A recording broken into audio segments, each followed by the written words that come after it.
Hello everyone, this is Lucas, and today we're going to talk about generator coil pack failure in the winter for motorized bicycle kits. Now, 10 years ago I got a kit that was from Pyongyang. It was made in Pyongyang. It had a stamp on it, made in Pyongyang, and that kit I find to be a lot more superior than a lot of other kits that I find today. And I ran that thing in the winter no problem for like 5 years. But these newer kits I'm finding don't seal the wires for the coil pack and the generator compartment. So if you look here, this is your coil pack and your generator compartment here, and this is your wire port right here, and they are no longer sealing this with a sealant. The old ones used to come with a sealant, the new ones don't.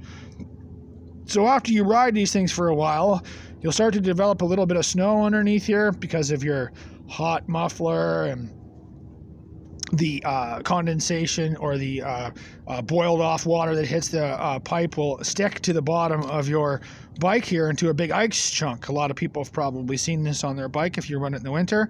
But on the new kits, they're not sealing the wires into the port. So what will eventually happen is, because the wires are on an upward grade, your port will fill up with snow and mud and yuck and all that other kind of stuff and short out your coil. Now, if your gasket is really good, it will short out your coil, because then this compartment becomes flooded. I had this happen with Red a couple weeks ago, and what I ended up doing was a very simple solution.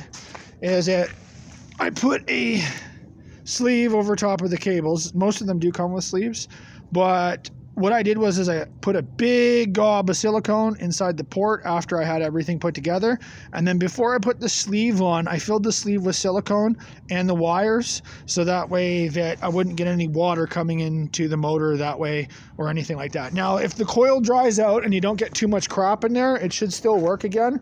You just got to put it, I don't know, put it in a bag of rice or something like that. Same as you do with a cell phone that got flooded out. This one here seems to be okay now, but it took almost 2 weeks for it to dry out completely in order for it to be okay again.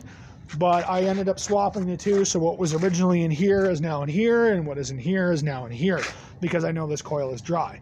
And I didn't want to do this experiment with the silicone until I knew that the coil was dry. Now, I also put a tiny little layer of silicone on the gasket as well, so that nothing gets in there. That could be a double-edged sword in the future, and then I can't get rid of condensation in here, but I don't think that's going to be an issue. It shouldn't be an issue anyways. So this is now a sealed compartment with the generator on the inside and a coil, and Red is now kicking butt like you wouldn't believe. Studded tire still working great. It's like hellish conditions in here, but I took her for a boot this morning and there's no problem. So yeah, that's about it. If you like these videos, give us a thumbs up and subscribe. And if you're getting a motorcycle or motor bicycle engine kit this winter, be sure to silicone that wire port before you put it all together and save yourself some grief. All right, take care.